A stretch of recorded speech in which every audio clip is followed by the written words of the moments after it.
ဒီမနေ့ကျမ်းစာပဲဒေသနာနဲ့သက်ဆိုင်သောကျမ်းပိုက်၃ပိုက်ကိုဖတ်ကြပါမယ်ပထမကျမ်းပိုက်အနေနဲ့ဟေရှာယနဂတိကျမ်းအခန်းကြီး9အငယ်6ဟေရှာယအနာဂတိကျမ်းအခန်းကြီး9အငယ်6အကြောင်းမူကားငါတို့အဖို့သူငယ်ကိုဖွားမြင်၏ငါတို့အားသားကိုတနာတော်မူ၏ထိုသူသည်အုပ်စိုးခြင်းအာဏာစက်ရှိလိမ့်မည်နာမတော်မူကားအောဝယ်တိုင်ပင်ဘက်တကိုးကြီးသောဖရာသခင်ထာဝရအဖ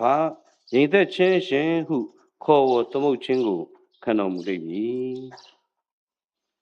ဒုတိယကျမ်းပိုက်အနေနဲ့ရှင်လုကာခရစ်ဝင်ကျမ်းအခန်းကြီး2အငယ်14ရှင်လုကာခရစ်ဝင်ကျမ်းအခန်းကြီး2အငယ်14ကောင်းကင်ဘွဲ့ဝယ်ဖရာသခင်သည်ဘုန်းကြီးတော်မူစေတည်းမြေကြီးပေါ်၌လည်းငြိမ်သက်ခြင်းရှိစေတည်းလူတို့အားမေတ္တာကရုဏာရှိစေတည်းဟုဖရာသခင်ကိုချီးမွမ်း၍မွတ်ဆိုကြ၏တတိယကျမ်းပိုက်နဲ့နောက်ဆုံးကျမ်းပိုက်အနေနဲ့ယောမဩဝါဒစာအခန်းကြီး15အငယ်13ယောမဩဝါဒစာအခန်းကြီး15အငယ်13သင်တို့သည်တန်ရှင်းသောဝိညာဉ်တော်၏တကူအားဖြင့်မျှော်လင့်ခြင်းပါရမီနှင့်ကျွယ်ဝစေခြင်းဟာ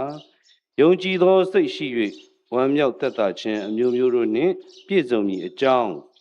မျှော်လင့်ခြင်း၏အရှင်ဘုရားသခင်သည်ကယ်မသနာတော်မူပါစေသော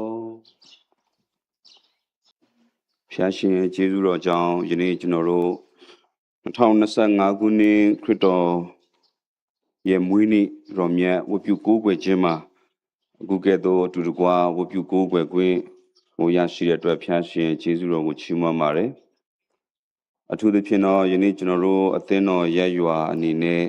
မွေးနေ့တော်မြတ်ကိုကြိုဆိုရသောခွင့်ယနေ့ကျမတို့အနေနဲ့ကောင်းမွန်စွာလွတ်လပ်စွာနဲ့ဗိမာန်တော်မှာဝတ်ပြုကိုးကွယ်ရသောခွင့်အထူးသဖြင့်ကျွန်တော်အနေနဲ့လည်းဒီလိုမျိုးနှုတ်ကပတ်တော်ဝင်ငါပူရန်အတွက်ရရှိသောခွင့်ရများအတွက်ဖျားရှင်ရဲ့ကျေးဇူးတော်ကိုချီးမွမ်းပါတယ်ဆိုတော့ဒီနေ့နဲ့အမှာတော့ဗောနော်ကျွန်တော်အနေနဲ့ပြန်လည်ပြီးတော့သတိပေးခွန်အားပေးခြင်းတဲ့အရာကတော့ကျွန်တော်တို့အနေနဲ့ခရစ်စမတ်ကိုကြုံတွေ့ပြီးတော့ကြိုဆိုခဲ့ကြတယ်မျိုးမျိုးသောပုံစံတွေနဲ့ကျွန်တော်တို့ကြိုဆိုခဲ့ကြတယ်နှစ်ပေါင်းများစွာလဲကျွန်တော်တို့ကြိုဆိုခဲ့ကြပြီးပြီဒီနေ့ကျွန်တော်တို့ငယ်စဉ်ကလေးကတနေ့ပြီးတနေ့ကလေးတငယ်အရွယ်မှာကလေးတငယ်နားလည်မှုလူငယ်အရွယ်ရောက်လာတဲ့အခါမှာလူငယ်အရွယ်နားလည်မှုကျွန်တော်အသက်အရွယ်ရလာတဲ့အခါမှာလည်းပဲကျွန်တော်ရောက်ရှိလာတဲ့အသက်အရွယ်ပေါ်မှာကျွန်တော်နားလည်တဲ့ပုံစံတွေနဲ့ကျွန်တော်ခရစ်စမတ်ကိုကျွန်တော်ကြိုဆိုခဲ့ကြပါတယ်ခရစ်စမတ်ကိုကျွန်တော်တို့ကျင်းပခဲ့ကြပါတယ်အဲ့ဒီຢာမှာယနေ့ကျွန်တော်အနေနဲ့ပြန်လဲပြီးတော့ကျွန်တော်တို့ယုံကြည်သူများအနေနဲ့ခရစ်စမတ်ရဲ့အနှစ်သာရနဲ့ခရစ်စမတ်ရဲ့ဖြစ်တည်မှုကျွန်တော်တို့ပြန်လဲပြီးတော့ခွန်အားယူဖို့ရန်အတွက်ဖြစ်ပါတယ်ဒါကြောင့်မို့ယနေ့နေ့ကျွန်တော်အနေနဲ့ဒေသနာရဲ့ခေါင်းစဉ်လေးကိုတော့ခရစ်စမတ်ဆိုဒီမှာဆိုပြီးတော့ကျွန်တော်အနေနဲ့ခေါင်းစဉ်ပေးထားပါတယ်ဆိုတော့ကျွန်တော်ခရစ်စမတ်လို့ပြောတဲ့အခါမှာကျွန်တော်ငယ်လေးတွေကပြောကြတယ်ခရစ်စမတ်ရောက်ပြီဆိုလို့ရှိရင်ကျွန်တော်ပြောကြတယ်ကလေးသငယ်အနေနဲ့လည်းကလေးသငယ်သဘာဝအရကျွန်တော်ကလေးသငယ်နားလေတဲ့ပုံစံအရကျွန်တော်ပြောကြတယ်လူငယ်ရွယ်ရောက်တဲ့ခါမှာလည်းပဲလူငယ်သဘာဝပေါ့နော်ကျွန်တော်အသင်းတော်တွေထဲမှာပါဝင်တဲ့အခါကျတော့လူငယ်ရွယ်မှာကျွန်တော်တို့တွေက career singing ထွက်ရတယ်ဒီ career ထွက်ခြင်းအဖြစ်လည်းကျွန်တော်တို့လူငယ်တွေချင်းချင်းမိတ္တဟာယပြုရတယ်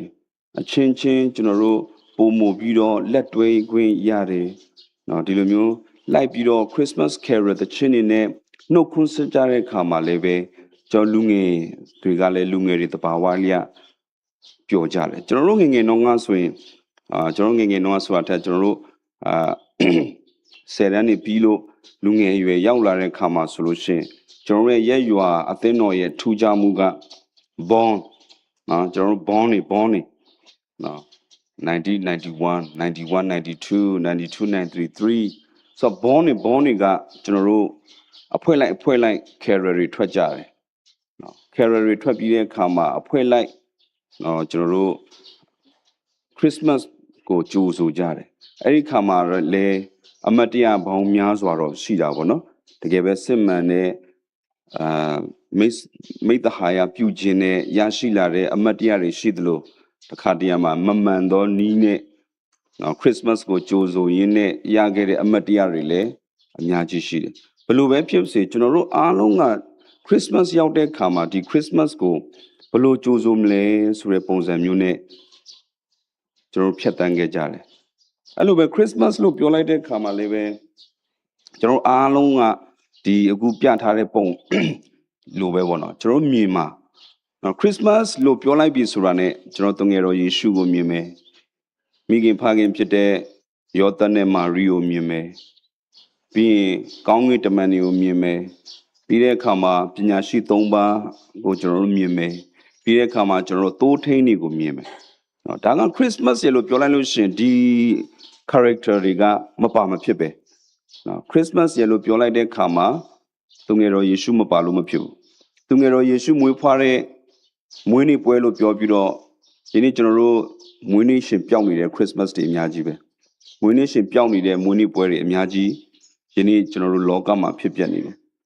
အဲ့လိုပဲနော်ယနေ့ကျွန်တော်တို့ဒီ Christmas ရေလို့ပြောလိုက်တဲ့အခါမှာဒီ character တွေကကျွန်တော်မြင်အောင်မိတဲ့နော်ပြောစရာမလိုဘဲနဲ့ကလေးဘဝကလေးကပဲကျွန်တော် Sunday School တွေတက်ချင်အဖြစ်ကျွန်တော်ရရှိထားတဲ့သင်ခန်းစာတွေအဖြစ်ဒီ character တွေက Christmas လို့ပြောလိုက်တာနဲ့ကိုကျွန်တော်မျက်လုံးထဲမှာပေါ်လာတယ်နော်ဒီຢာတွေကိုကျွန်တော်တို့မြင်ရတာဖြစ်တယ်ဆိုတော့ Christmas ကျွန်တော်တို့ပြန်လည်ပြီးတော့ဆင်ခြင်စေခြင်းတဲ့အရာတစ်ခုကတော့ခရစ်စမတ်ရေလို့ပြောတဲ့အခါမှာကျွန်တော်အနေနဲ့တော့အချက်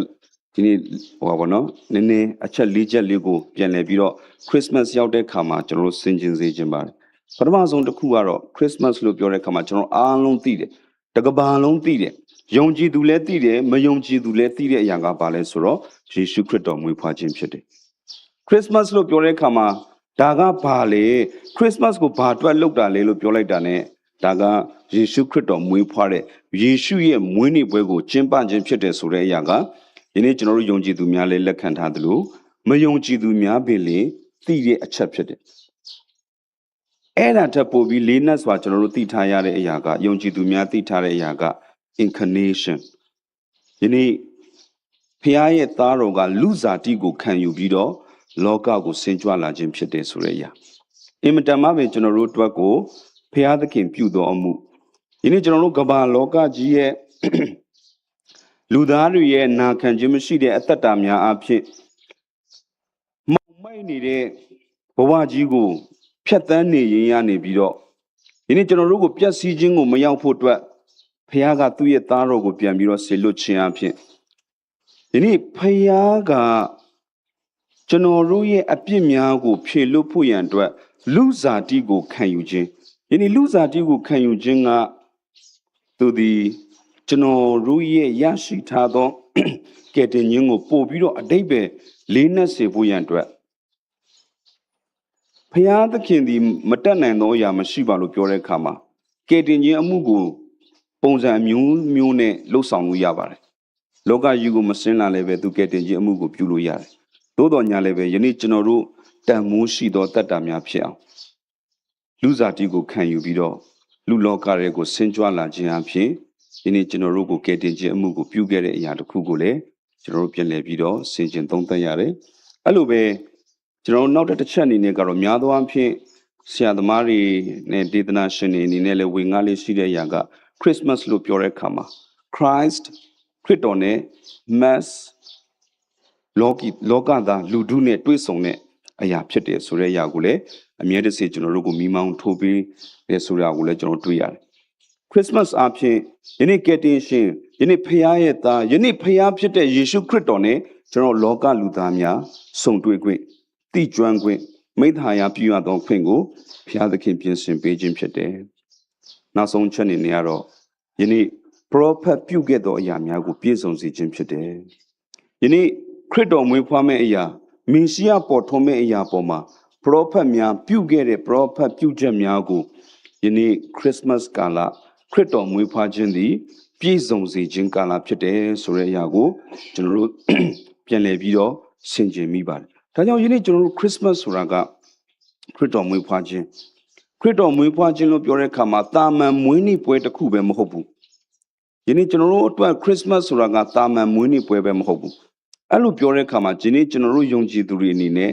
Christmas ကိုဘယ်လိုကြိုးစုံမလဲဆိုတဲ့အရာကအင်မတန်မှအရေးကြီးတဲ့အရာဖြစ်ပါတယ်ဒါကြောင့်ကျွန်တော်တို့အသင်းတော်အနေနဲ့တပတ်တာတမန်ကျမ်းစာလေ့လာတဲ့အခါမှာကျွန်တော်တို့အဓိကထားတဲ့ခေါင်းစဉ်ကဒီတနေ့ခရစ်တော်မွေးဖွားရာ Christmas ကိုကျွန်တော်တို့ဘယ်လိုကြိုးစုံကြမလဲအဲ့လိုပြောတဲ့အခါမှာကျွန်တော်တို့တရက်စာเนาะတရက်တာကြိုးစုံမှုတွေပေါ့နော်မာရိရဲ့ကြိုးစုံမှုယောသတ်ရဲ့ကြိုးစုံမှုတိုးဒိန်းနေရဲ့ကြိုးစုံမှုအစရှိသဖြင့်ကျွန်တော်လေ့လာခဲ့တဲ့အခါမှာယနေ့ကျမတို့ရဲ့ကြိုးစုံမှုကခရစ်တော်ရဲ့မွေးဖွားခြင်းကိုဘယ်လိုပုံစံနဲ့ကျွန်တော်တို့ကြိုးစုံကြမလဲခုနကပြောသလိုတာမန်မွေးနေ့ပွဲမဟုတ်ပါဘူးသို့တော်ညာလည်းပဲယနေ့ကျွန်တော်တို့လောကလူသားအထူးသဖြင့်ယုံကြည်သူများရဲ့ပုံစံကြောင့်ဒီနေ့ခရစ်တော်ရဲ့မွေးနေ့တော်ကတာမန်မွေးနေ့ပွဲအဆင့်ကိုပြန်ပြီးရောက်ရှိသွားတဲ့ဆိုတဲ့အရာကိုကျွန်တော်တို့အနေနဲ့ပြန်လည်ဆင်ခြင်ရမှာဖြစ်ပါတယ်ဒီအရာနဲ့ပတ်သက်ပြီးတော့ကျွန်တော်တို့လည်းလူငယ်တက်သစ္စာအရွယ်မှာမာဂေတဲ့အမားတွေရှိတာပေါ့နော်ဆိုတော့လူငယ်ပြီးနော်ခရစ်စမတ်ကိုမာယွင်သောကြိုးစုံမှုတွေနဲ့ကြိုးစုံခဲ့တဲ့အရာတွေရှိတယ်အဲ့ဒီခါမှာအဘိုးဝသူ့ရဲ့စကားလေးတစ်ခုကကျွန်တော်တို့ကိုပြန်လည်ပြီးသွန်သင်ဆုံးမခဲ့တဲ့အရာကဘာလဲဆိုတော့ဒီနေ့ခရစ်တော်မွေးဖွားခြင်းအရာကလောကကိုအလင်းယူဆောင်လာခြင်းဖြစ်တယ်အဲ့ဒီအလင်းကိုမင်းတို့မမောင်မိုက်စေနဲ့နော်အဲ့ဒီအလင်းကိုမင်းတို့မမောင်မိုက်စေနဲ့သူတမခိလောခရစ်အတာကပေါ်လဟဲဆိုစုဟုတ်ခုခလတကြီးဒီနေ့ကျွန်တော်တို့မွေးနေ့တော်ကြိုးဆိုခြင်းပုံစံများကြောင့်ဒီနေ့ခရစ်တော်ရဲ့မွေးနေ့တာမန်မွေးနေ့အဆင့်ကိုပြန်ပြီးတော့ရောက်ရှိသွားရတယ်ဆိုတဲ့အရာကိုကျွန်တော်တို့ပြန်လည်ပြီးဆင်ခြင်မိပါတယ်ဒါကြောင့်ယနေ့ကျွန်တော်တို့ဒီနေ့နေ့မှာကျွန်တော်အနေနဲ့ဒေသနာဝင်ငှရမယ်လို့ပြောတဲ့အခါမှာအစပိုင်းမှာကျွန်တော်ဆူတောင်းရင်းနဲ့စဉ်းစားတော့အကြောင်းအရာတွေပေါ့နော်ပြောချင်တာတွေအများကြီးဖြစ်လာတဲ့အခါမှာနောက်ဆုံးကျွန်တော်ဖျားကိုပြောတယ်ဆူတောင်းတယ်ကိုရောဘာပြောရမလဲအဲ့ဒီအခါမှာကျွန်တော်အနေနဲ့ပြန်လည်ပြီးရရှိတဲ့ message လေးတစ်ခုကတော့ယနေ့ကျွန်တော်တို့ Christmas လို့ပြောတဲ့အခါမှာယနေ့ကျွန်တော်တို့နှစ်ချင်းခရစ်ယာန်အနေနဲ့ကတော့တောင်းယုံတန်ယုံအဲ့ဒီအရာကိုမလုပ်ဘူးကျွန်တော်ရဲ့အခြားသောခရစ်ယာန်ညီကိုမောင်နှမအသင်းတော်များအနေနဲ့ကတော့နော် Advent လို့ခေါ်တဲ့နော် Christmas ကိုကြိုးဆိုခြင်းဟိုနော် Advent ရက်သက်တစ်ပတ်များကိုပြုလုပ်ကြတယ်ကျွန်တော်တို့နှစ်ချင်းခရစ်ယာန်အသင်းတော်များအနေနဲ့ကတော့ဒီအရာကိုပြုလုပ်ထားမရှိဘူးသို့တော်ညာလည်းပဲကျွန်တော်တို့အရင်တော့ကအဖီးရှိတုန်းကတော့ကျွန်တော်တို့ကိုရန်ဖန်ရန်ခါအသင်းတော်မှာစူးစမ်းခြင်းအသင်းရဲ့ program တွေမှာသူလှုပ်ဆောင်ပေးခဲ့တယ်။ဒါကြောင့်မလို့ယနေ့ဒီနက်မှာ advance ဆိုတာဘာဖြစ်လို့ကျွန်တော်တို့လုပ်ရတာလဲ။ဒါကြောင့်ပြန်ပြီးတော့ရှာကြည့်တဲ့အခါမှာကျတော့ advance ဆိုတဲ့ကာလကယနေ့ခရစ်တော်မွေးဖွားခြင်း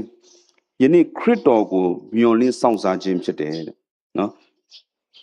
ဆိုတော့ကျွန်တော်ဒီမှာကြည့်မယ်ဆိုလို့ရှိရင်တွေ့ရမှာပါ advent လို့ပြောလိုက်တဲ့အခါမှာ arrival of Christ ခရစ်တော်ရောက်ရှိလာခြင်းကိုဒီနေ့ကျွန်တော်တို့မျှော်လင့်စောင့်စားခြင်းဖြစ်တယ်ဒီနေ့ကျွန်တော်တို့ waiting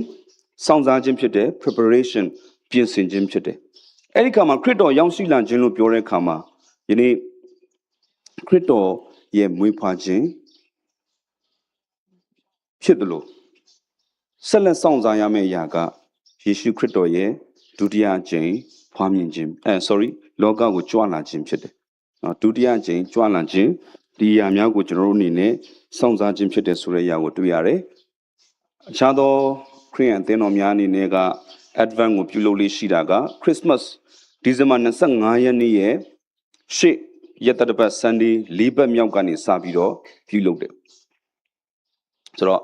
၄ပတ်မြောက်များသောအားဖြင့် November လနောက်ဆုံးပတ်ဒီမှာကြားလေးရှိတယ်ပေါ့နော်ဆိုတော့အဲ့မှာစပြီးတော့တပတ်ကြိုးဆိုလာရင်းနဲ့25ရက်နေ့ခရစ်တော်မွေးဖွားရနေနိုင်တော့ကျွန်တော်တို့ Advent အနေနဲ့ပြီးဆုံးတယ်ပေါ့နော်ဆိုတော့ဒီအရာကိုကျွန်တော်တို့လေ့လာတွေ့ရှိရတဲ့အခါမှာများသောအားဖြင့်ပြုလုပ်လေးရှိတဲ့အရာကပြန်လည်ပြီးဆင်ခြင်တယ်အဲ့ဒီဆင်ခြင်တဲ့အရာကဘာလဲဆိုတော့အဲ့ဒီရှေ့ရက်သက်တစ်ပတ် Sunday ၄ပတ်မှာနော် Sunday ၄ပတ်မှာတပတ်စာမှာသူ့ရဲ့ theme လေးတွေရှိတယ်အဲ့ဒီ theme လေးတွေကိုပြန်လည်ပြီးတော့ဆင်ခြင်တယ်ဒါကြောင့်မလို့ယနေ့ကျွန်တော်အနေနဲ့လည်းဒီနေ့နေ့မှာ အဲ့ဒီ theme လေးခုကိုပြန်လည်ပြီးတော့ဆင်ခြင်စေခြင်းပါတယ်ယနေ့ကျွန်တော်တို့ဖြစ်တည်နေတဲ့အရာယနေ့ Christmas ရဲ့အတိတ်ပဲယနေ့အဲ့ဒီခေါင်းစဉ်လေးတွေနဲ့ကျွန်တော်တို့ရဲ့အသက်တာများကိုပြန်လည်ဆင်ခြင်စေခြင်းပါတယ်ကျွန်တော်တို့အများစုသိတဲ့အတိုင်းပဲဒီ၄ခုကတော့ hope နော်ပြီးတဲ့အခါမှာ peace joy love ချစ်ချင်းမျှော်လင့်ခြင်းညီသက်ခြင်းဝမ်းမြောက်ခြင်းချစ်ချင်းမေတ္တာအဲ့ဒီ၄ခုကိုကျွန်တော်တို့ Christmas နဲ့ပြန်လည်ပြီးခရစ်တော်ရဲ့အသက်တာနဲ့ပြန်လည်ပြီးတော့ကျွန်တော်တို့ဆင်ခြင်အောင်မေ့ဖို့ရန်အတွက်ဖြစ်ပါတယ်ဆိုတော့နော်အခြားအသင်းတော်များလုပ်လို့ရှိတဲ့အရာအတိုင်းကတော့အဲ့တစ်ပတ်မှာဒီပထမဆုံးပတ်ဖြစ်လို့ရှိရင် hope candle နော် prophecy candle အဲ့ဒီဖျောင်းတိုင်ကိုမိညီထွန်းလေးရှိတယ်ဆိုတော့အခုချိန်မှာလည်းပဲကျွန်တော်အနေနဲ့ request လုပ်ချင်တာကနော်နီရှာထွေးနော် children choir ကိုစားပေါ့နော်ပထမဆုံးhope candle မျှော်လင့်ခြင်းဖျောင်းတိုင်ကိုသူအနေနဲ့မိညီပေးဖို့ဖြစ်ပါတယ်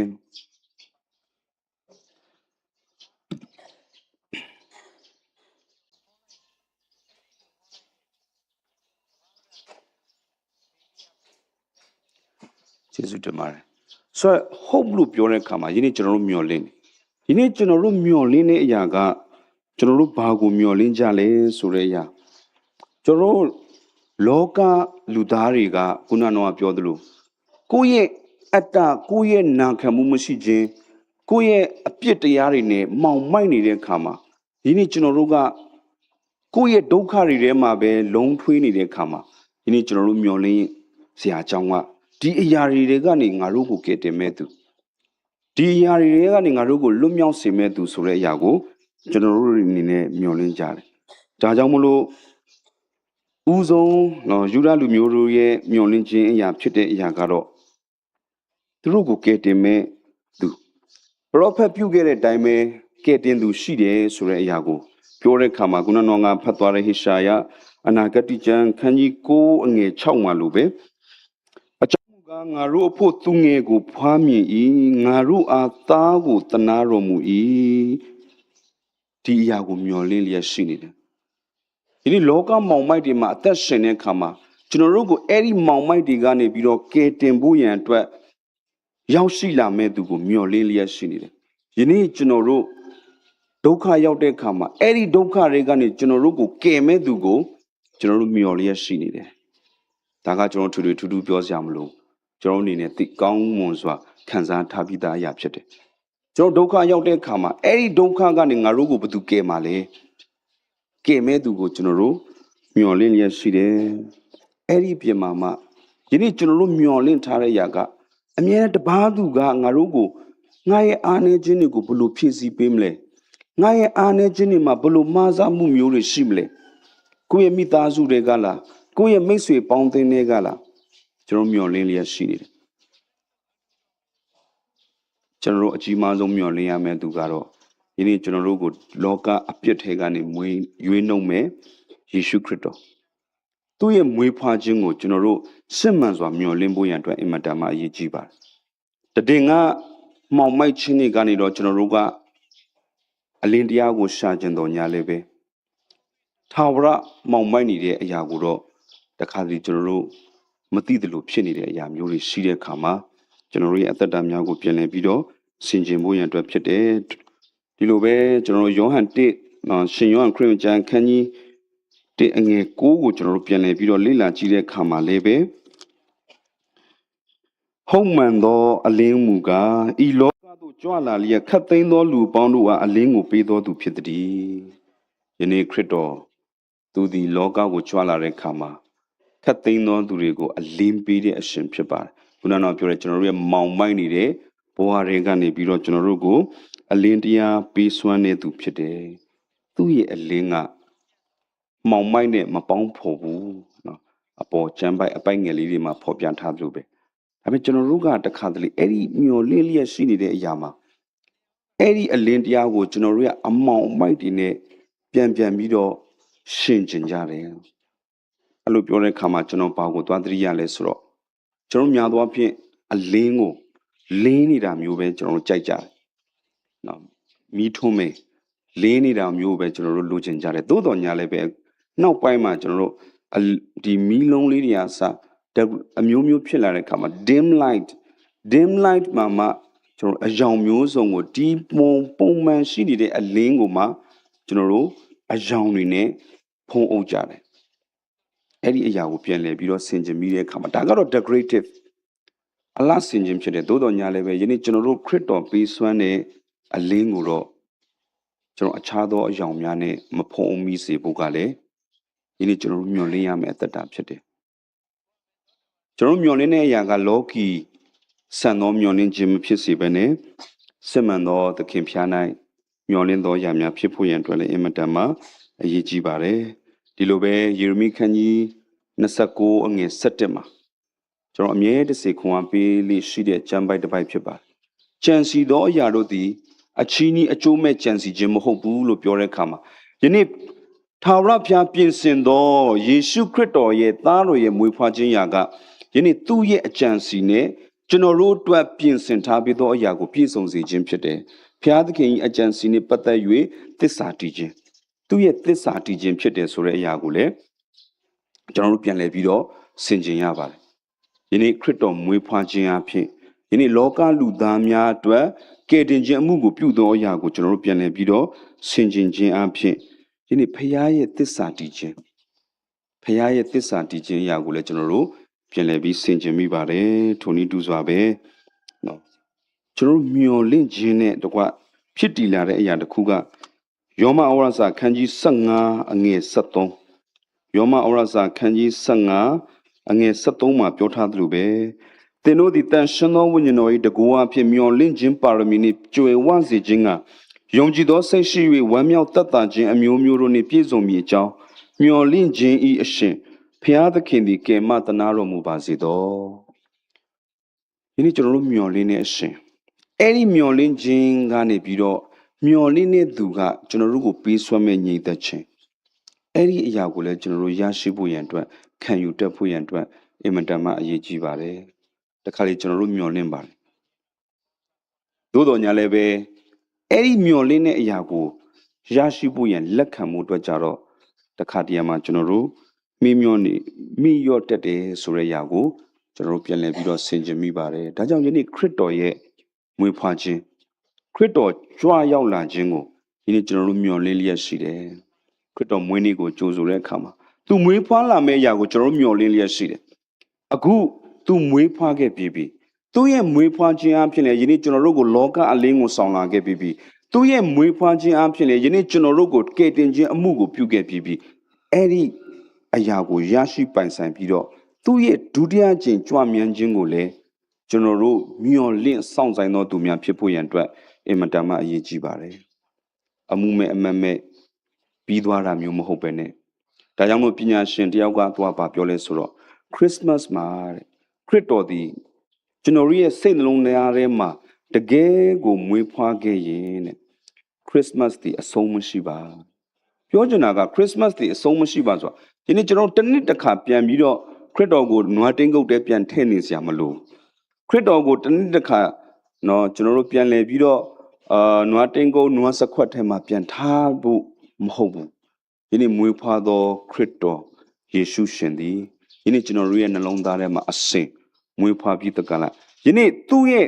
ဒုတိယချိန်ကြွမြန်းခြင်းကိုလည်းယနေ့ကျွန်တော်တို့မျှော်လင့်စောင့်စားတော်သူများဖြစ်ဖို့ရန်အတွက်အင်မတန်မှအရေးကြီးပါတယ်ဒုတိယဖျောင်းနိုင်တစ်ခုအနေနဲ့ကတော့ကျွန်တော်တို့ peace ညီသက်ခြင်းဖြစ်တယ်အဲဒီညီသက်ခြင်းဖျောင်းနိုင်ကိုတော့ကျွန်တော်တို့ CE ကိုစားเนาะကျွန်တော်မိုက်ရီထာမှာထွန်းညီပေးဖို့ရန်အတွက်မြတ်တာရက်ခံပါတယ်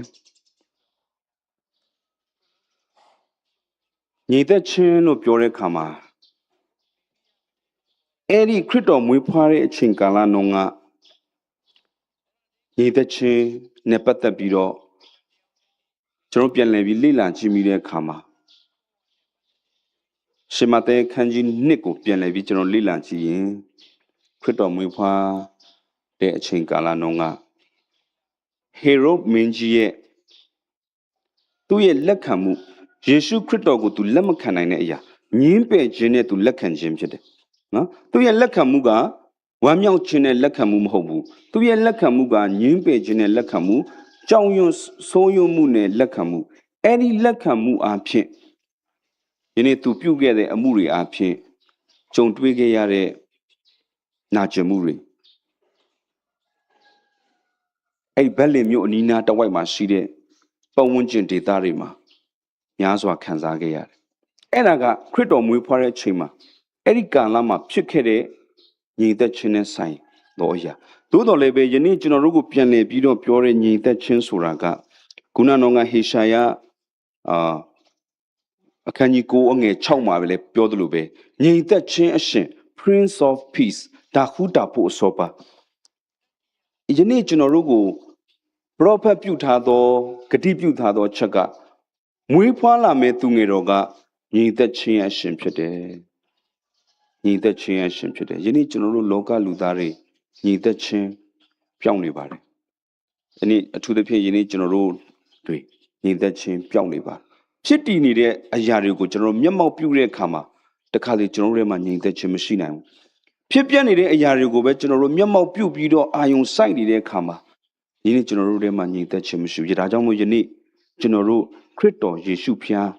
ညီသက်ချင်းအရှင်ဖြစ်တဲ့ယေရှုခရစ်တော်ကိုပြန်လေပြီးမျက်မှောက်ပြုသောတတ်တာများဖြစ်ကြရအောင်သူ့ကိုကျွန်တော်တို့စိစိကြည့်ရအောင်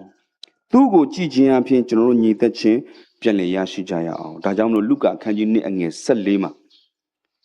ကောင်းကင်တမန်တို့ကပြောတဲ့အရာကညီသက်ချင်းရှိပါစေကောင်းကင်ဘဝမြေကြီးနေရာမှာညီသက်ချင်းရှိပါစေဆိုတဲ့အရာကိုပြန်လည်ပြီးတော့ဆင်ခြင်မိတယ်ဒီလိုပဲကျွန်တော်တို့ယောဟန်အခန်းကြီး14:29ပြန်ပြီးတော့ဖတ်ကြည့်တဲ့အခါမှာလဲခရစ်တော်ယေရှုကိုယ်တော်တိုင်ပြောခဲ့တဲ့အရာသင်တို့ကိုငါပေးမဲ့အရာညီသက်ချင်းစစ်မှန်သော inner peace ကျွန်တော်တို့အတွင်းလူရဲ့ညီသက်ချင်းကျွန်တော်လောကလူသားတွေအနေနဲ့ကအားနေပါတယ်ကိုယ့်ရဲ့အသက်တာအဖြစ်ကိုယ့်ရဲ့ကိုယ်ပိုင်ခွန်အားဖြစ်တော့ကျွန်တော်တို့ရဲ့ရှေ့လာမယ့်အသက်တာများမှာကြော်လွှားဖို့ရန်အတွက်အင်မတန်မှခက်ခဲပါသို့တော်ညာလည်းပဲယေရှုခရစ်တော်ပြင်ဆင်ထားပြီးတဲ့အရာကကျွန်တော်တို့ရဲ့ inner peace အတွင်းလူရဲ့ညီသက်ချင်းဖြစ်တယ်အဲ့ဒီအရာကိုကျွန်တော်တို့ပြန်လည်ပြီးတော့ဆင်ခြင်ဖို့ရန်အတွက်ဖြစ်တယ်နော်ယော16:33မှာလည်းပဲဒီနေ့သူ့အဖြစ်ကျွန်တော်တို့အောင်မြင်နိုင်ရသောခွင့်ကိုသူပေးမယ်စိတ်နှလုံးပူပန်မှုမရှိနဲ့မကြောက်နဲ့ညီသက်ချင်းရှိပါနော်သူပြောခဲ့တဲ့အရာညီသက်ချင်းရှိပါဒါကြောင့်ယနေ့ကျွန်တော်တို့လောကရဲ့ဖြစ်တည်မှုတွေကိုကျွန်တော်လိုက်ကြည့်မယ်ဆိုရင်တော့ညီသက်လို့မရဘူးပူတယ်လောကလူသားဖြစ်တဲ့အခါမှာပူပန်တက်တယ်ဟိုကြည့်လဲအစင်မပြေဒီကြည့်လဲအစင်မပြေကျွန်တော်ပူရပါတယ်စိုးရင်ရပါတယ်သူများအတွက်လဲစိုးရင်ရတယ်ကိုယ့်အတွက်လဲကိုယ်စိုးရင်ရတယ်အဲ့ဒီအခြေအနေမျိုးတွေမှာကျွန်တော်တို့ရဲ့အသက်ရှင်ခြင်းကအင်မတန်မှကိုကျွန်တော်တို့အတွက်ဝန်လေးနေကျွန်တော်တို့အတွက်ပေါ့ပါနေတဲ့အသက်တာဖြစ်မနေဘူးသို့တော်ညာလည်းပဲယေရှုခရစ်တော်ဖခင်ကိုကျွန်တော်ပြန်လည်ပြီးတော့စေစေကြည်တော်အသက်တာများဖြစ်ကြပါစို့ယနေ့သူ့အားဖြင့်သူပြင်ဆင်ပေးတဲ့ညီသက်ခြင်းကိုကျွန်တော်တို့ပြန်လည်ပြီးတော့ခံစားကြပါစို့ယနေ့ခရစ်တော်ဖျားမွေးဖွားတဲ့ယနေ့ခရစ်စမတ်မှာပြန်လည်ပြီးတော့တတိပေးတဲ့အရာကအခြားသောအရာတွေထက်ယနေ့ကျွန်တော်တို့ခရစ်တော်ကိုပြန်လည်ပြီးတော့မျက်မှောက်ပြုကြပါယနေ့ခရစ်တော်ကိုကျွန်တော်တို့ပြန်လည်ပြီးတော့စေစေကြည့်ကြပါညီသက်ချင်းအရှင်ထံမှလာသောညီသက်ချင်းကျွန်တော်တို့ကိုညီသက်စေမှာဖြစ်တယ်ဒီလိုပဲနော်ကျွန်တော်တို့နောက်ဆုံးချက်ကယုံကြည်သောသူများအတွက်ညီသက်ချင်းဂရုတော်ဟေရှာယ26အခန်းကြီး3ကိုဖတ်ကြည့်တဲ့အခါမှာဟေရှာယအခန်းကြီး26အခန်းငယ်3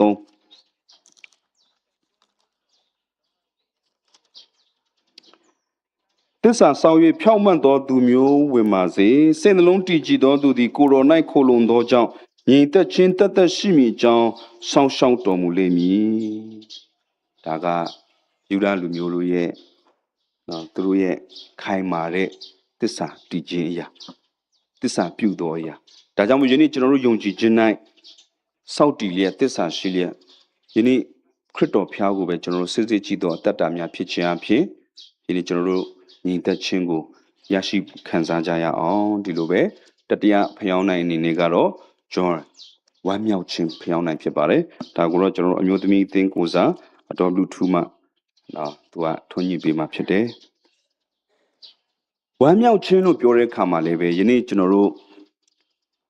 ခရစ်စမတ်ရောက်ရင်ကျွန်တော်တို့ဝမ်းမြောက်တယ်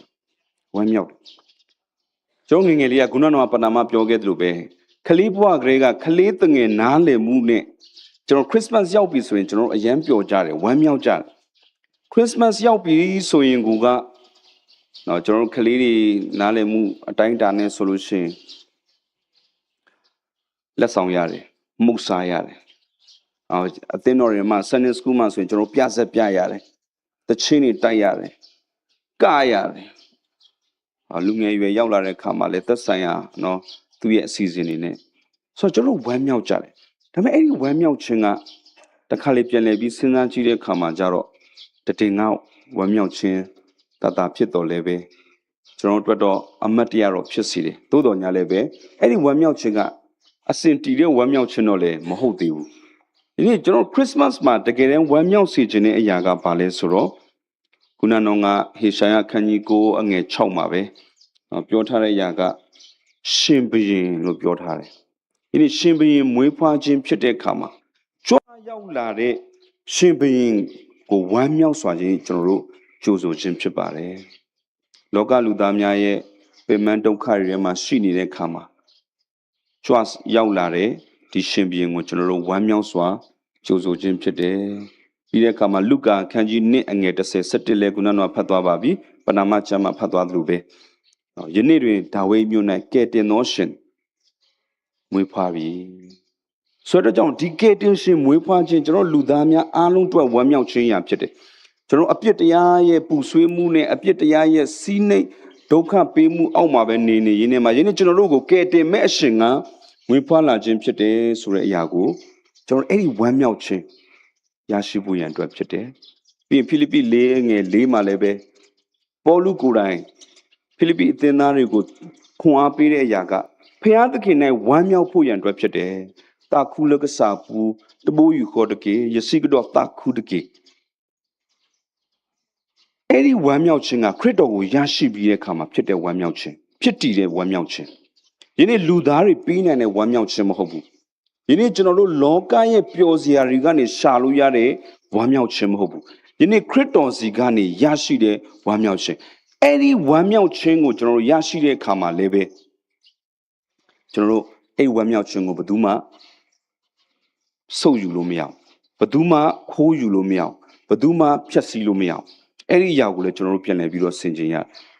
လောကရဲ့အရာနဲ့ပဲကျွန်တော်တို့ရှာဖွေတဲ့ဝမ်းမြောက်ခြင်းကခဏတာပဲသို့တော်ညာလည်းပဲခရစ်တော်အားဖြင့်ကျွန်တော်ရရှိတဲ့ဝမ်းမြောက်ခြင်းကဘသူတူတယောက်မှကျွန်တော်တို့စီကနေပြန်လည်ပြီးတော့စုပ်ယူသွားလို့မရဘူးဆိုတဲ့အရာကိုကျွန်တော်တို့ပြန်လည်ပြီးဆင်ခြင်ရဒါကြောင့်မို့ရှင်ပေါလုဖိလိပ္ပိအသင်းသားတွေကိုသူခွန်အားပေးတဲ့ခရစ်ဘုရားသခင်၌ဝမ်းမြောက်ပါလို့ပြောနေတဲ့အခါမှာသူကိုယ်တိုင်ကချုံနှောင်ခြင်းခံနေရတဲ့ကာလမှာဖြစ်တယ်သူကိုယ်တိုင်ကထောင်ထဲမှာရောက်နေတဲ့ကာလဖြစ်တယ်သို့တော်ညာလည်းပဲခုနကျွန်တော်ပြောတဲ့စစ်မှန်သောဝမ်းမြောက်ခြင်းကိုဘယ်သူမှချုံနှောင်ထားလို့မရဘူးဆိုတဲ့အတိုင်းပေါလုကသူ့ရဲ့အသက်တာနဲ့သက်သေပြခဲ့တယ်ဒီຢာကိုလည်းကျွန်တော်တို့ပြန်လည်ပြီးတော့ဆင်ခြင်ရတယ်နောက်ဆုံးခုနကတော့ယောမခန်းကြီး15အငယ်73မှာခုနဖတ်သွားသလိုပဲဒီနေ့ကျွန်တော်တို့မျော်လင့်ခြင်းအဖြစ်အဲ့ဒီမျော်လင့်ခြင်းအရှင်ကပေးမဲ့ငြိမ်သက်ခြင်းအဖြစ်ဒီနေ့ကျွန်တော်တို့ဝမ်းမြောက်ကြဖို့ရန်အတွက်ဖြစ်တယ်ဒီနေ့ကျွန်တော်တို့မျော်လင့်ခြင်းငြိမ်သက်ခြင်းဝမ်းမြောက်ခြင်းဒီအရာတွေကဆက်သွယ်နေတဲ့အရာဖြစ်တယ်ဒီနေ့ကျွန်တော်တို့ဖျားရှင်ကိုမျှော်လင့်ခြင်းအဖြစ်သူပေးစွမ်းမဲ့ညီသက်ခြင်းကနေပြီးတော့ကျွန်တော်တို့စစ်မှန်သောဝမ်းမြောက်ခြင်းကိုဝမ်းမြောက်နိုင်ဖို့ရန်အတွက်ဖြစ်တယ်ဒီလိုပြောတဲ့အခါမှာယနေ့ခရစ်စမတ်ကျွန်တော်မပြောနိုင်ဘူးဘာကြောင့်လဲကယ်ရယ်ထွက်လို့မရဘူးဟာလားဖြစ်ပြနေတဲ့အနေထားတွေကြောင့်ကျွန်တော်တို့ကယ်ရယ်မထွက်ရဘူးကျွန်တော်တို့ဘာမလုပ်ရဘူးကျွန်တော်တို့ဘယ်မသွားရဘူးအစရှိသဖြင့်လူငယ်တွေအနေနဲ့ပြောမယ်မိသားစုတွေအနေနဲ့ပြောမယ်အထူးသဖြင့်အရင်တော့ကကျွန်တော်နားလည်ထားတယ်ခရစ်စမတ်ဆိုတာကခရစ်တော်မွေးဖွားရာကာလဖြစ်သည်နီးတူဒီနေ့မိသားစုများပြန်လည်ပြီးဆုံစည်းတဲ့ကာလအဝေးရောက်မိသားစုများနယ်ကိုရောက်နေတဲ့မိသားစုတွေနိုင်ငံရပ်ခြားကိုရောက်နေတဲ့မိသားစုတွေပြန်လာပြီးတွေ့တဲ့ကာလကိုယ့်ရဲ့အိမ်မှာမိခင်ဖခင်တို့ရဲ့အိမ်မှာပြန်လည်ဆုံပြီးမိသားဟာရပြုတဲ့ကာလဒါမဲ့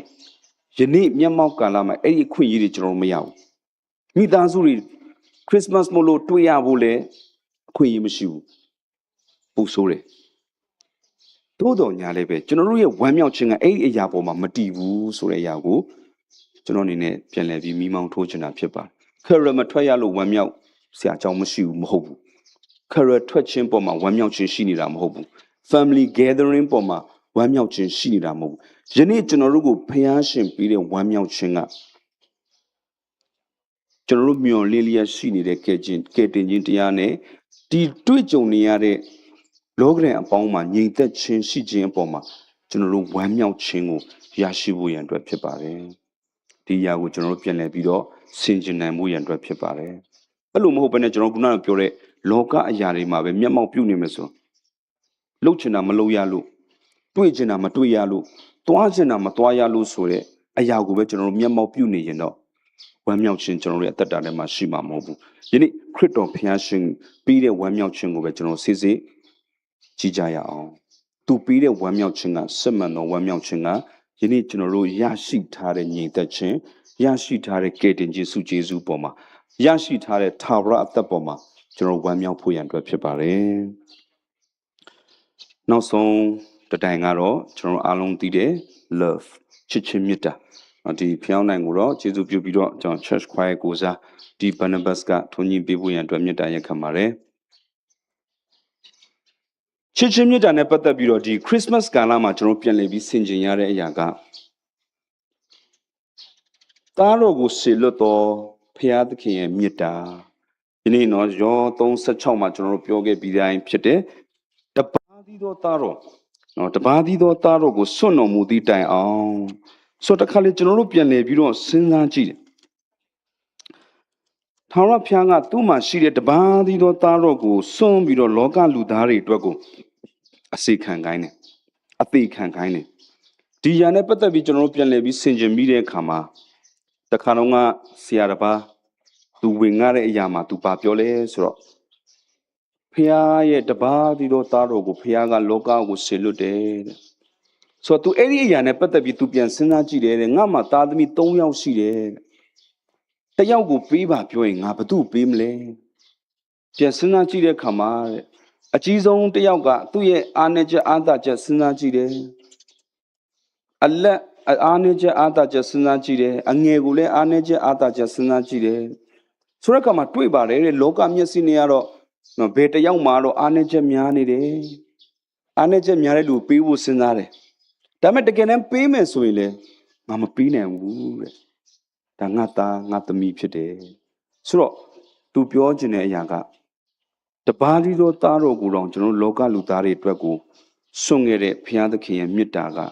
ကျွန်တော်တို့အင်မတန်မှကြီးမားသောမေတ္တာဖြစ်တယ်ရှင်ယောဟန်ဩဝါဒစာပထမဆောင်ခန်းကြီး4အငယ်9-10မှာလည်းပဲသားတော်အဖြစ်ငါတို့သည်အသက်ရှင်စေခြင်းကဘုရားသခင်တပါးသီးသောဘုရားသခင်သည်တပါးသီးသောသားတော်ကိုဤလောကသို့ဆေလွတ်တော်မူသောအရာ၌ငါတို့ကိုချစ်တော်မူသောမေတ္တာတော်သည်ထင်ရှားလျက်ရှိ၏ငါတို့သည်ဘုရားသခင်ကိုချစ်ကြသည်ဟုမဆိုဘုရားသခင်သည်ငါတို့ကိုချစ်၍ငါတို့၏အပြစ်ဖြေစရာအကြောင်းဖြစ်စေခြင်းကသားတော်ကိုဆေလွတ်တော်မူသောအရာ၌ချစ်ခြင်းမေတ္တာရှိ၏ယနေ့ကျွန်တော်တို့ရဲ့အပြစ်ဖြေစရာဖြစ်ဖို့ရန်အတွက်ယနေ့ကျွန်တော်တို့အပြစ်ထဲကနေလွတ်မြောက်ဖို့ရန်အတွက်သားတော်ကိုဆေလွတ်ခဲ့တဲ့ဘုရားရှင်ရဲ့မေတ္တာတရားကိုပြန်တွေ့ရတယ်ယောမခန်းကြီး9အငယ်10မှာလည်းပဲငါတို့သည်အပြစ်ရှိစဉ်ခါပင်ခရစ်တော်သည်ကားတိုင်းပေါ်မှာအသေးခံခြင်းရာကခမဲတော်သည်မိများလောက်ငါအပေများလောက်ငါတို့ကိုချစ်တယ်ဆိုတာပြခြင်းဖြစ်တယ်မိမိဖဲပမိဘွားတာတဲ့ဘာဖို့အဖမှုတော်ခရစ်တော်တည်တာလည်းဘောတတာတော့ရွာပါဖလားတော်အတိုင်းတာကွီတာဝဲလို့ပွားလို့ယနေ့ကျွန်တော်တို့ကိုချစ်ကြောင်းသူဖော်ပြတဲ့သက်သေဖြစ်တယ်ယနေ့အဲ့ဒီမေတ္တာကိုလည်းကျွန်တော်တို့ခံစားကြရအောင်ယနေ့အဲ့ဒီမေတ္တာကိုလည်းကျွန်တော်တို့တန်မိုးထားကြရအောင်ယနေ့အဲ့ဒီမေတ္တာကိုကျွန်တော်တို့ပြန်လည်ပြီးတော့မပြစ်မှားမိစေဖို့ရန်အတွက်လည်းအင်မတန်မှအရေးကြီးပါတယ်အဲ့လိုပဲဘုရားသခင်ရဲ့ခိုင်မြဲသောမေတ္တာနဲ့ဂရုဏာတော်ကျွန်တော်ယေရမိမိတန်းအခန်းကြီး3 22 23တော့ကျွန်တော်တို့အမြဲတစေနော်ရပါတယ်ရွတ်ကြပါတယ်နော်ဘုရားသခင်ရဲ့ဂရုဏာတော်မကုန်သောကြောင့်ကျွန်တော်တို့ဒီပျက်စီးခြင်းတို့မရောက်နှစ်တိုင်းဂရုဏာတော်တက်ကိုခံစားရတယ်ယနေ့ကျွန်တော်တို့ရဲ့အသက်တာမှာအမြဲတစေနော်ဒီစစ်မှန်သောဘုရားသခင်ရဲ့ဂရုဏာတော်အဖြစ်ကျွန်တော်တို့ခံစားရတဲ့ဆိုတဲ့အရာကိုပြန်လည်ခံစားမိသလို86ခုမြောက်သောစာလံအပိုင်ငယ်15 86ခုမြောက်သောစာလအပိုင်ငယ်15မှာအိုထာဝရဘုရားကိုရောဒီတနာဆောင်မတ်တတ်သောသဘောယေရှုပြုတတ်သောသဘောတိခံတတ်သောသဘောဂယုဏနှင့်သစ္စာကြွယ်ဝသောသဘောနှင့်ပြည့်စုံသောဘုရားဖြစ်တော်မူ၏နော်ယနေ့စာလံဆရာချီးမွမ်းထားတဲ့ရာဂယုဏနှင့်သစ္စာကြွယ်ဝသောသဘောနှင့်ပြည့်စုံသောဘုရားဖြစ်ခြင်းဒါကြောင့်မလို့ယနေ့ကျွန်တော်တို့ love ချစ်ချင်းမေတ္တာကျွန်တော်တို့အတွက်သားကိုစွန့်ပြီးတော့ချစ်ခဲ့တဲ့ဘုရားရဲ့မေတ္တာကိုကျွန်တော်တို့ပြန်လည်ပြီးတော့ဆင်ခြင်အောင်မေးဖို့ရန်အတွက်ဖြစ်တယ်ဒါကြောင့်ယနေ့ဒီအချက်လေး၄ချက်ကျွန်တော်မျှော်လင့်နေညီသက်ချင်းဝမ်းမြောက်ခြင်းချစ်ခြင်းဒီရာအလုံးစုံတို့ရဲ့ပင်မသည်ခရစ်တော်သားလင်ဖြစ်ပါတယ်ဒါကြောင့်မလို့ဒီစာသားလေးတစ်ခုက Christ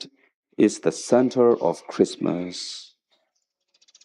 ဒါကြောင့်မလို့အခုနော်ကျွန်တော်တို့ဖျောင်းနိုင်၄ချောင်းရဲ့အလယ်မှာရှိတဲ့ candle နော်ဒါကို Christ candle လို့ခေါ်တယ်အဲ့ဒီဖျောင်းနိုင်ကိုတော့ကျွန်တော်တို့ရဲ့ဘိုးဆရာတော်ဖော်ဝါမှာထွန်းကြီးပေးမှာဖြစ်ပါတယ်ဆိုတော့ယနေ့ကျွန်တော်တို့ရဲ့ Christmas ရဲ့အဓိကခရစ်တော်ဖြစ်တယ် Christmas ရဲ့အဓိကပင်မခရစ်တော်ဖြစ်တယ်အဲ့ဒီအရာကိုကျွန်တော်တို့ပြန်လည်ပြီးတော့ဆင်ခြင်ဖို့ရန်အတွက်ဖြစ်ပါတယ်ဒါကြောင့်အစပိုင်းမှာပြောသွားတကယ်တော့ပင်တခါတလေကျွန်တော်တို့ကမွေးနေ့ရှင်ပျောက်တဲ့မွေးနေ့ပွဲတွေကျင်းပလေးရှိကြပါတယ်ကျွန်တော်တို့သတိထားရပါမယ်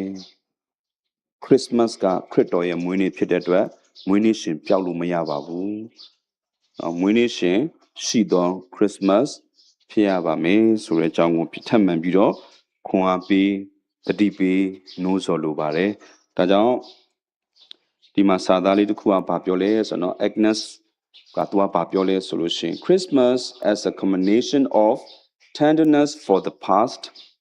courage for the present and hope for the future Christmas လို့ပြောတဲ့အခါမှာကဘိုး Christmas လို့ပြောတဲ့အခါမှာเนาะကျွန်တော်တို့အတိတ်ကာလမှာဖြစ်ခဲ့တဲ့အရာတွေကိုကျွန်တော်တို့ပြန်လည်ပြီးတော့စဉ်းစားရင်းနဲ့မှအဲ့ဒီအနှစ်သာရနူးညံ့သိမ်မွေ့သောသဘောကိုကျွန်တော်တို့ပြန်လည်ရရှိဖို့ရန်ဖြစ်တယ်။ယနေ့ဖြစ်ပြနေတဲ့အရာကိုကျွန်တော်မျက်မှောက်မပြုတ်ပဲနဲ့အရင်တော့ကကျွန်တော်တို့ Christmas ကာလမှာကျွန်တော်တို့ဘယ်လိုမျိုးတွေကျင်ဆိုင်ခဲ့လဲကျွန်တော်တို့ဘယ်လိုတွေတွေ့ကြုံခဲ့ရလဲဆိုတဲ့အရာကိုယနေ့ကျွန်တော်တို့ပြန်လည်ပြီးတော့စဉ်းစားဖို့ရန်ပြန်လည်တွေးတောရင်းနဲ့ကျွန်တော်ပြန်လည်ခံစားဖို့ရန်ဖြစ်တယ်။ဒါကြောင့်မလို့ကျွန်တော်ဒီကျန်ခဲ့တဲ့ဘက်က Christmas ခံထားတာမှာဆိုရတဲ့တခြင်းလေးတွေကတပုတ်ဖြစ်တယ် Take me back to the Christmas again Take me back to the Christmas again ဒါကြောင့်မို့ယနေ့ Christmas ကိုကျွန်တော်တို့ပြန်ပြီးတော့စဉ်းစားတဲ့အခါမှာတစ်ချိန်က Christmas ကိုပြန်လည်ပြီးရောက်ချင်တယ်ဘာမျိုးလဲယခုကြုံတွေ့နေရတဲ့ Christmas ကကျွန်တော်တို့အတွက်ပို့ပြီးတော့နာကျင်စေသလိုဖြစ်နေဒါပေမဲ့ခုနကတော့ကျွန်တော်တို့ခံယူခဲ့ရတယ်လို့ပဲစစ်မှန်သောဖခင်သခင်ယေရှုခရစ်တော်မွေးဖွားခြင်းရာကိုစစ်စစ်မျက်မှောက်ပြုကြရအောင်စစ်မှန်သောညီသက်ခြင်းစစ်မှန်သောဝမ်းမြောက်ခြင်းစိတ်မှန်သောချစ်ချင်းမေတ္တာစစ်မှန်သောမျှော်လင့်ခြင်းနဲ့ကျွန်တော်တို့ခရစ်စမတ်ကိုကြိုဆိုကြရအောင်နော်ဒါကြောင့်ခရစ်စမတ်ဆိုတာကအတိတ်ကအရာတွေကိုကျွန်တော်ပြန်လည်တွေးရင်းနဲ့နူးညံ့သိမ်မွေ့သောသဘောဖြစ်တယ်လို့ယနေ့မျက်မှောက်ကာလမှာလည်းကျွန်တော်တို့ကိုခွန်အားပေးတဲ့အရာဖြစ်တယ်အနာဂတ်ကာလအတွက်လည်းကျွန်တော်တို့ကိုမျှော်လင့်ချက်ပေးတဲ့အရာဖြစ်တယ်အဲ့ဒီအရာအားလုံးရဲ့ပင်မကတော့ယေရှုခရစ်တော်ပဲဖြစ်တယ်ဒါကြောင့်ယနေ့ခရစ်စမတ်မှာမွေးနေ့ရှင်ယေရှုကိုစစ်မှန်သောကျွန်တော်နှလုံးသားထဲမှာကြိုဆိုကြရအောင်တနေ့တစ်ချိန်ယေရှုကိုနွားတင်းကုတ်ထဲပြန်ထည့်လိုက်နွားဆက်ခွက်ထဲပြန်ထည့်လိုက်လှုပ်တော်တတ်တာများမဖြစ်ကြဘဲနဲ့ကျွန်တော်ရဲ့နှလုံးသားရစ်ပလင်မှာနေရာပေးခြင်းအဖြစ်ကျွန်တော်စစ်မှန်သောယုံကြည်သူများအဖြစ်အသက်ရှင်ခြင်းအဖြစ်ခရစ်တော်ကိုကြိုဆိုလက်ခံကြရအောင်နိုင်ငံတော်နှုတ်ကပတ်တော်အဖြစ်ခွန်အားပေးတိုက်တွန်းလိုပါတယ်ခုချိန်မှာကျွန်တော်တို့ခွာရပေါ့နော် Take me back to the Christmas ဆိုတဲ့ခွာရလေးကိုကျွန်တော်တို့ပြန်လည်ပြီးတော့ဂုဏ်တော်ချီးမွမ်းမှုရန်အတွက်ဖြစ်တယ်ဒါကြောင့်ခန္ဓာဌာနတော်ကပါဝင်ခဲ့ကြသောသူများရောက်စီတိုင်းကိုဖိတ်ခေါ်တယ်ကျွန်တော်အတူတကွဂုဏ်တော်ချီးမွမ်းကြမယ်စာသားများအဖြစ်လည်းကျွန်တော်တို့ခံစားရင်းနဲ့နားထောင်ရင်းနဲ့ခွန်အားယူဖို့ရန်အတွက်ဖြစ်ပါတယ်